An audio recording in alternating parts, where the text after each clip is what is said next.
What's up, guys? I thought today I would make a video discussing the differences between steel nibs and gold nibs and, what I consider better, what other people may consider better or worse. Right off the bat, there is kind of a general consensus, or at least a lot of people believe that, gold nibs are smoother and better than steel nibs. If you look at the prices of fountain pens, pens with gold nibs do tend to cost more, just because gold itself as a raw material right now is very, very high in price, especially, compared to like 20, 30, 40 years ago, where gold, was a lot cheaper, and that's why you do see a lot of older pens, vintage pens now, they did have, 14 or 18 karat gold nibs. So in front of the camera right now is a bunch of my fountain pens. And these are actually pretty close to the order that I got them in, with some exceptions, like these two Parker 21 and 51s in the center. Not necessarily the order I got them, but I kind of grouped them together because I wanted to discuss them at the same time. First off, one of the first fountain pens that I bought for myself, I know I've said it in videos before, is the Lamy Safari. I don't remember, this is not the first Lamy Safari I bought, but, it holds its purpose. Oh, and by the way, most of these pens actually are not inked, so I won't really be doing any writing with them, per se. I'm just setting them out here to use as examples, so you kind of have an actual item that you could look at while I talk about what I think about these nibs, I suppose you could say. So, Lamy Safari, as you can see, it's empty in there. I don't have a converter or a cartridge in there. Lamy Safaris come with steel nibs. This particular one is the black coated nib. I kind of like the black coated nibs just because my Lamy Safaris are both charcoal colored. And because it's a steel nib, it's a very stiff writing nib. There's very little flexibility to it. You're not going to really get line variation out of it. And when you write it, it's basically what people refer to as a nail. You can use it for things like carbon paper, for carbon copies, put a lot of downward pressure into it, and you won't really do any damage to the nib. Lamy does make a 14 karat gold nib, I want to say. I'm pretty sure it's 14 and not 18. That will fit on the Lamy Safari, and it's actually made for their gold nibs Lamy Studio. The Lamy Studio has two different versions. One has the cheaper end one, which is around, I think, $60, has a steel nib, and the more premium, higher end one is around $150 street price online, 200 MSRP, I believe. And those have a 14 karat gold nib, and the nibs on those pens are the same design as this, where you can obviously just put a piece of tape over here and pull the nib out, and then you can swap nibs. That's one of the nice things people like about Lamy Safari, is that it is a relatively affordable pen that you can try various different nibs with. No one that I know of, none of the retailers really sell the gold nibs that you can swap onto this. I believe the only way you could get that nib is either if you buy one of the gold nib studios, or you can order directly from Lamy themselves, and I think they'll sell you the gold nib for like $80 or $90 plus shipping. The general consensus is no one actually puts that gold nib onto this pen because it is a pretty cheap pen, and the nib costs 3 times as much as what one of these pens cost. After the Safaris, I used the Safaris and a few other cheaper steel nib fountain pens. Back then, I knew nothing about flex or smoothness or any of that. I got lucky in that the first Safari that I bought, it wrote very smoothly, at least for the time. What I felt like was very smoothly. It wrote smoother than any ballpoint pen that I had used, so I was very happy with it. And then after several years, I decided, what, I really want to upgrade my pen. And what proceeded to happen was I ended up buying this Lamy 2000 used from one of my friends. And at the time when I was deciding what pen to buy, I was like, okay, well, I don't really have that much money. I want to spend under $200, but I do kind of want to move on to a gold nib fountain pen, because when you look at a lot of videos and forums and stuff, people generally say that the gold nib pens are better, that they write smoother, that they perform better. So I was like, okay, since I'm going to jump into this investment, and it is quite an investment, because as soon as you go into the gold nib fountain pen world, the price basically starts at maybe $100. You know, you can get them a little, like, maybe for around $90 if you are lucky and you happen to bid on something from like a Pilot pen, one of these Pilot custom 94s from Japan or something. You get it for like $90 shipped, but it's very rare. In general, most of the pens being sold in the US with gold nibs will run around $150. So I got this, and in all honesty, I was a little bit disappointed in that it didn't actually write much better than my Lamy Safari. I got this in an extra fine nib, and that may partially be the reason, one of the reasons to blame for the fact that it didn't write as smooth as this fine nib Safari. The line width is both the same, because the Lamy 2000, although it has an extra fine nib, it's a much wetter writing nib, so the line spreads out a bit more. But it's pretty notorious that the Lamy Safaris have a very small sweet spot, and at first I didn't know about it, so I felt that it wrote kind of scratchy, and then eventually once I found the sweet spot and figured out how I could maintain it at that sweet spot, it wrote a lot smoother than this. At the same time, like I said, it didn't really feel like it wrote that. It wasn't that great of much of a performance for me. And this pen, I would still consider it's still very much nail-like. It's not very flexible. It is a wetter writer, so when you place the nib onto the paper, the tines do spread a little bit, which allow for more ink flow to come out. But it's still not a very wet writer. I was still very happy with this pen though, because I love the design. It's a very robust pen. My first piston fill pen, but it didn't really perform that much better than this cheaper steel nib Lamy Safari. The next pen that I bought happened to be this. This is a demonstration, a demo Pilot Custom 74 with a 14 karat medium nib. Now, Japanese nibs tend to write a little narrower than European nibs, so I figured I would get this in medium. Truth be told, because this is actually quite a flexible nib, in like a semi-flex way, it's not really like a flex pen type of nib. If you use any pressure at all when you write, the tines spread enough where that the medium actually writes very similar to a European medium. This line, this is why one of the reasons why I don't really use this pen that much is because, especially on cheaper papers, the line width is just a little bit too thick for me to use on a daily basis, especially at work. But this pen, like the Lamy 2000, has a 14 karat gold nib, but this is much more flexible. When you're actually writing with it, and maybe it's just I don't have the lightest of hands, you can actually see the tines, the individual tines moving as you're writing. As light as I try and do it, I can still see the tines moving. Whereas, with the Lamy 2000, that wasn't necessarily the case, and with the Lamy Safari, the tines didn't move at all. Next up I have here are two Parkers.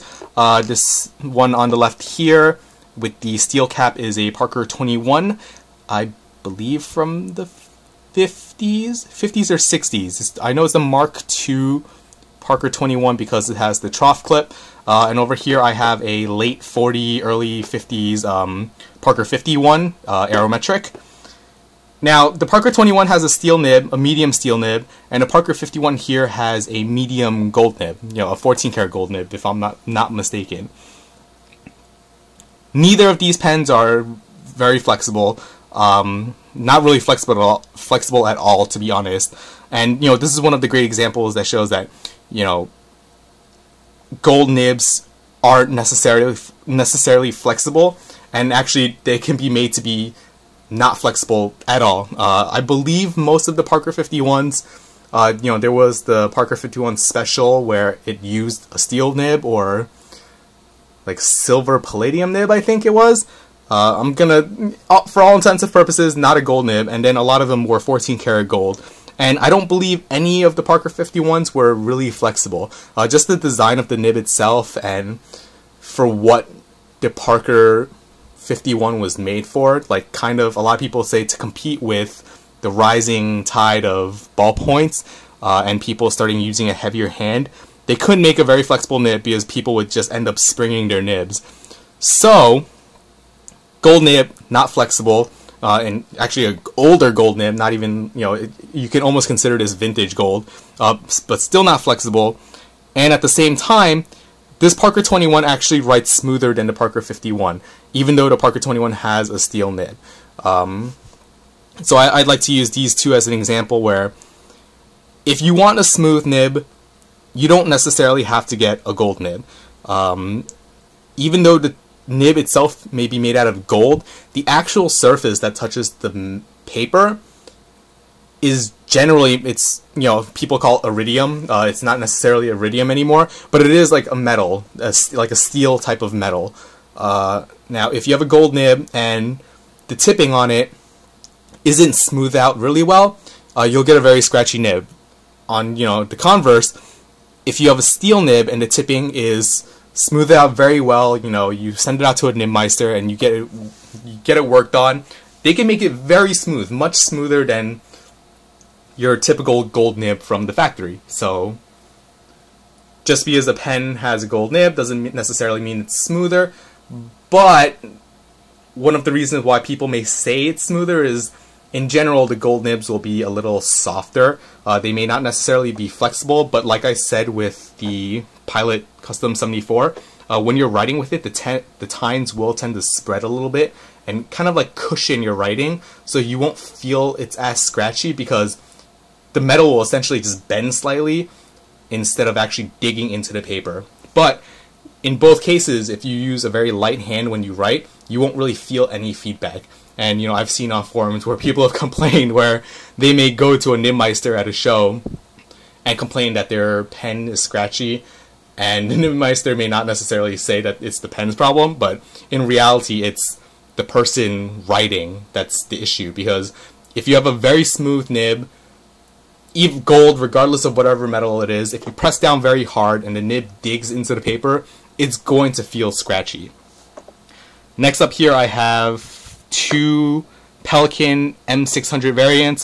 This is an M600 with a 14 karat fine nib, and this is M650 with the Vermeil cap with a 18 karat fine nib.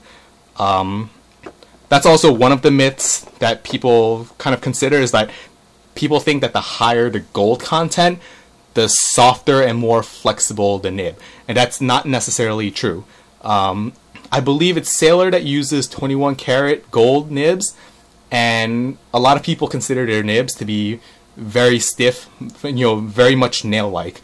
And if you actually look at certain nibmeisters, like I believe Modeshaw and Binder, both of them will add flex to gold nibs.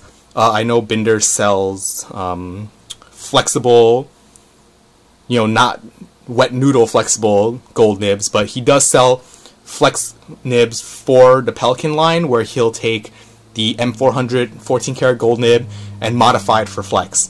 In this case,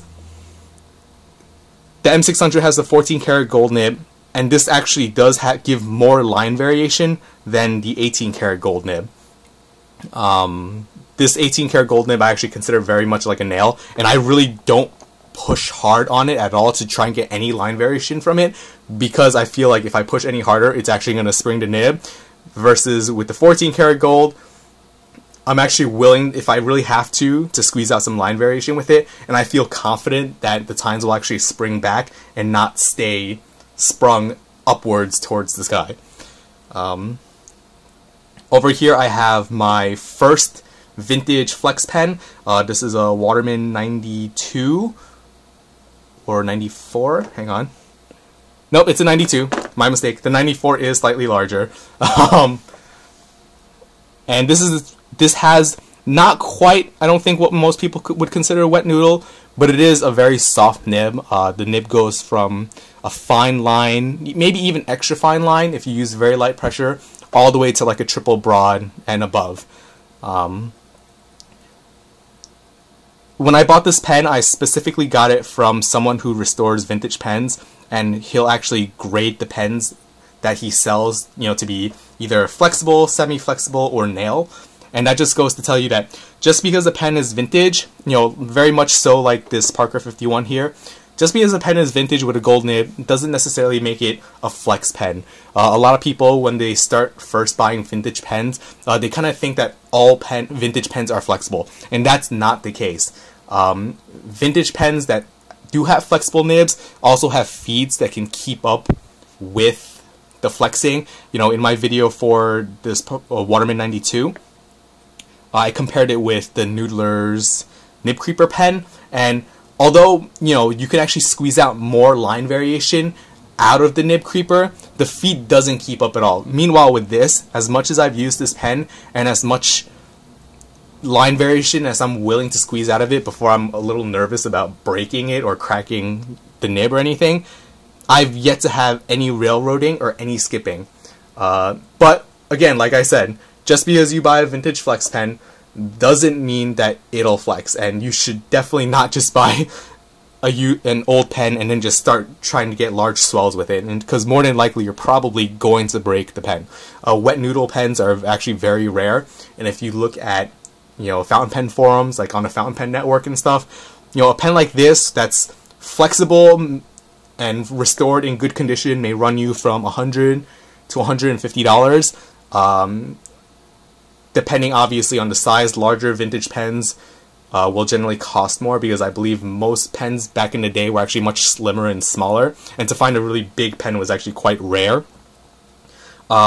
Nails generally aren't as sought out for, so unless it's like a rare model, like I said, if it's a very popular model like a PFM, or if it's a big pen, they'll generally go for, you know, sub 100, maybe like $50 to $75.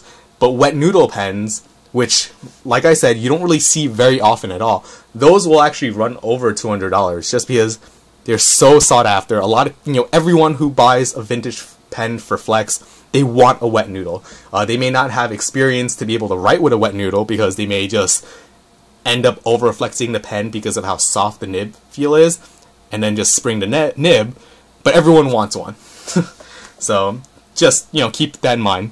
And then finally here on the right, I have an Edison Collier. This is actually kind of what pushed me towards making this video, in that for the longest time, I never considered buying an Edison pen. The reason being that their production line pens start at $150. You know, you have the Beaumont, the Hudson, the Collier, the Pearlette now is a production line pen. You know, the Goulets have two, what's it called? They have two of their own exclusive pens, the, like the Premier and the Encore, I think. And all of the production line pens, they all start with basically a steel nib. You can always get an upgraded nib to an 18 karat nib for an additional $150. So, you know, this pen, $150 with a steel nib, $275 with a gold nib, because they'll take out the $25 from replacing the steel nib to a gold nib. And for me, I just couldn't justify the cost. Because for $150, you could easily just buy, you know, like these two pens here. You know, you're not gonna really get a Pelican, you know, M600. Unfortunately, you won't even really get a Pelican M400 now at the prices they're at, for under $200. But you could get 14 karat gold nibs. A lot of the Japanese pens, the Platinums, the Sailors, you know, the Lamy 2000. MSRP is $200, but street price is around $160, $150. So you can get gold nib, and for you to pay $150 for something that just comes with a steel nib, I just couldn't get myself to do it. And then obviously, Edison also has their signature line, which, you know, starts at like $200 and then goes up depending on how much customization you want done to the pen.